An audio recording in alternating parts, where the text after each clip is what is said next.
Ang tao marunong magsalamat, maraming mga asawa ang magiging tapat sa kanilang kapiyak. Lalo pat marirealize mo, yung asawa mo, hindi ka naman ito kaano-ano, hindi ka nito kadugo. Iniwan niya ang kanyang ama at ina, na kadugo niya at talagang nagmamahal sa kanya para sa na dahil sa sobrang pagmamahal sa iyo at sa mga anak ninyo, later on, parang nawala na yung mga plano niyang gawin sa buhay. Nakalimutan na niya ang kanyang sarili sapagkat nataon na sa pagmamahal sa iyo at sa mga anak ninyo. Kaya nga, lalong-lalo na yung mga misis, di ba?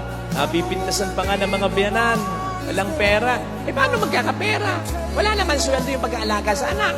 Wala naman sweldo yung paglalabang. Wala naman sweldo yung paglilinis ng bahay. Wala naman sweldo yung pag-aalala kung ano lulutuin. Wala naman sweldo yung pagtupi ng mga damit matapos na yan ay labahin at planchahin. Kung susweldohan mo yan, mas mayaman pa yan kaysa mister niya sapagkat walang katumbas na halaga ang faithfulness ng isang asawa sa kabiyak niya at sa mga anak nila.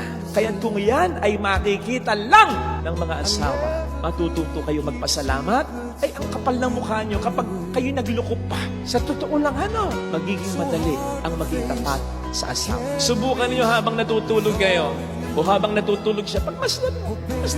Kita mo, hindi na yan yung dati kasi wala na yung figure. Hindi na masyadong nag-aayos. Nabungi na yata. Tumaba na. Mukhang butete na. Mukhang lumba-lumba na. Tapos, dahan-dahan mong puntahan yung cabinet. O yung cabinet, may mga bago bang damit. Luma na. Mga underwear, lustrad na. O sige nga. O, saka mo tanongin, ano nangyari sa asawa mo? Dahil sa pagmamahal sa iyo at sa mga. Isipin mo lagi yun, ha? Bago ka magkaroon ng iba. At yung ibang yan, kailangan pang patunayan ng iba na yan kung mahal kang talaga. Samantalang yung taong katabi mo na nandyan lagi para sa napatunayan na niya at patutunayan pa niya. Kaya parang awa mo na.